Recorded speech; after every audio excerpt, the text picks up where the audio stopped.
백성의 온 종족들이 각기 자기 장막문에서 우는 것을 모세가 들으니라. 이러므로 여호와의 진노가 심히 크고 모세도 기뻐하지 아니하여 모세가 여호와께 여짜오되 어찌하여 주께서 종을 괴롭게 하시나이까? 어찌하여 내게 주의 목전에서 은혜를 입게 아니하시고 이 모든 백성을 내게 맡기사 내가 그 짐을 지게 하시나이까? 이 모든 백성을 내가 베었나이까? 내가 그들을 낳았나이까? 어찌 주께서 내게 양육하는 아버지가 젖먹는 아이를 품듯 그들을 품에 품고 주께서 그들의 열조에게 맹세하신 땅으로 가라 하시나이까? 이 모든 백성에게 줄 고기를 내가 어디서 얻으리이까? 그들이 나를 향하여 울며 이르되 우리에게 고기를 주어 먹게라 하온즉 책임이 심히 중하여 나 혼자는 이 모든 백성을 감당할 수 없나이다. 주께서 내게 이같이 행하실진대 구하옵나니 내게 은혜를 베푸사 즉시 나를 죽여 내가 고난당함을 내가 보지 않게 하옵소서. 여호와께서 모세에게 이르시되 이스라엘 노인 중에 네가 알기로 백성의 장로와 지도자가 될 만한 자 70명을 모아 내게 데리고 와 회막에 이르러 거기서 너와 함께 서게 하라. 내가 강림하여 거기서 너와 말하고 네게 임한 영을 그들에게도 임하게 하리니 그들이 너와 함께 백성의 짐을 담당하고 너 혼자 담당하지 아니하리라. 또 백성에게 이르기를 너희의 몸을 거룩히 하여 내일 고기 먹기를 기다리라. 너희가 울며 이르기를 누가 우리에게 고기를 주어 먹게 하랴. 애굽에 있을 때가 우리에게 좋았다 하는 말이 여호와께 들렸으므로 여호와께서 너희에게 고기를 주어 먹게 하실 것이라.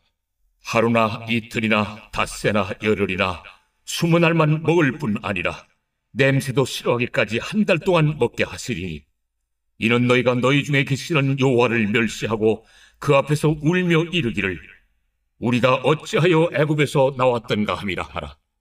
모세가 이르되 나와 함께 있는 이 백성의 보행자가 60만 명이온데 주의 말씀이 한 달 동안 고기를 주어 먹게 하겠다 하시오니 그들을 위하여 양떼와 소떼를 잡은들 조카오며 바다의 모든 고기를 모은들 조카오리이까.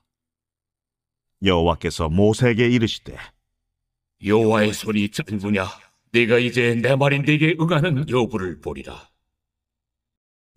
이 모세는 불평하는 백성들 때문에 고민에 빠집니다. 그는 자신에게 주어진 책임과 암울한 상황에 고뇌하면서 여호와께 부르짖게 되죠. 이에 여호와께서는 70명의 지도자를 세워서 모세의 짐을 덜어주시고 백성의 불신을 엄히 경고하십니다. 백성의 불평과 원망 소리가 장막문을 넘어서 모세의 귀에게까지 들려오죠. 터무니없는 불신과 불평의 소리에 모세는 크게 낙담하고 깊은 상심에 빠지는 것이 10절의 고백입니다. 백성은 감당하기에 벅찬 짐이었습니다. 11절을 보면 알 수 있죠. 그래서 그는 이 백성을 자신이 베지도 않고 낳지도 않았는데 양육의 책임을 진 아버지라도 된 것 같은 상황에 숨이 막혀 하는 것이 12절의 고백입니다. 그는 백성을 위해서 광야에서 고기를 구하는 것이 불가능하다고 봤습니다. 결국 모세의 고민은 자신이 직접 책임질 필요 없는 백성을 향해서 불가능한 임무를 수행하면서 불평의 소리를 듣는 데 있었습니다. 이에 모세는 차라리 자신을 죽여달라.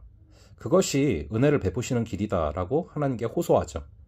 한때 과감한 승리의 노래까지 불렀던 모세는 크게 낙심해서 자신의 소명과 생명까지 부정하는 지경에 이르게 됩니다. 헌신했던 리더가 위대한 부르심마저 부정할 정도로 괴로워하는 상황, 굉장히 슬픈 상황이죠. 어리석은 무리와 부족한 리더가 극단적 상황에 빠져드는 일은 지금도 종종 교회 안에서 벌어집니다. 어떤 리더도 완벽하지 않고 다수의 의견이라도 어리석을 수가 있는 것이죠. 그래서 하나님의 은혜가 절실한 것입니다. 16절에서 18절에서는 하나님의 해법을 확인하게 되는데요. 여호와께서는 70명의 장로와 지도자를 선출할 것을 해법으로 명하시는 것이 16절입니다. 그들에게도 성령이 임해서 모세의 짐을 나누어 줄 것이라고 하신 것이 17절이죠. 공동체의 짐을 지도자가 다른 이들과 함께 나눈 예는 여러 곳에 등장합니다. 출애굽기 18장에서는 모세의 장인 이드로가 천부장, 백부장, 50부장, 10부장을 세워서 문제들을 위임시킬 것을 조언했고 신약의 교회는 7집사를 따로 세워서 구제사역을 맡기죠. 어떤 문제도 하나님의 계획을 막을 수가 없습니다. 우리는 그 과정을 통해서 깨닫고 성숙해져야 되는 것이죠. 이어서 백성의 불평은 필요를 넘은 욕심의 결과였다라는 걸 알게 되는데요. 그 육적인 욕구에 대해서 하나님은 고기를 주되 냄새까지 싫어하기까지 물리도록 주시겠다고 경고하십니다. 애굽에서 구속해내신 여호와의 은혜를 망각하고 본능과 욕망에만 충실했던 그들의 반응은 여호와를 멸시하는 것이었습니다. 모세는 이 와중에도 어떻게 이 많은 무리에게 고기를 공급하시겠냐고 하나님께 묻습니다. 하나님의 능력을 의심하며 그 의도를 이해하지 못한 어리석은 질문인 것이죠. 이에 여호와께서는 여호와의 손이 짧겠냐라고 엄히 꾸짖으십니다. 과도한 짐과 그로 인한 막중한 책임감은 종종 지도자의 영적인 눈까지 멀게 하는 것이죠. 여호와를 의지하지 않고 자신의 한계와 재앙만을 바라볼 때 인간은 낙담하고 넘어지게 됩니다. 싫어할 때까지 고기를 주시겠다 하신 말씀은 불신에 대한 엄중한 경고이신 것이죠. 고기가 있느냐 없느냐의 문제가 아닙니다. 믿음이 있느냐 없느냐의 문제인 것입니다. 무리의 불평과 불만, 모세의 고뇌와 좌절, 그에 대한 하나님의 해법과 경고를 보며 우리는 세밀히 해결하시며 공급하시는 하나님의 은혜를 맛보게 됩니다. 동시에 우리가 얼마나 취약한 존재고 부족한 자인지를 깨닫게 되죠. 70명의 지도자들에게 성령을 보내신 하나님이 지금도 교회 가운데 성령을 부어주실 줄로 믿습니다. 잠시 기도하겠습니다. 아버지 하나님, 오늘 말씀을 통해서 우리의 짐이 무거울 때 하나님의 해법이 무엇인지를 바라보게 하시니 감사합니다. 또한 어떤 리더도 완벽하지 않고 어떤 다수의 의견도 또 어리석을 수 있는 상황 가운데 하나님의 은혜가 절실함을 바라보게 됩니다.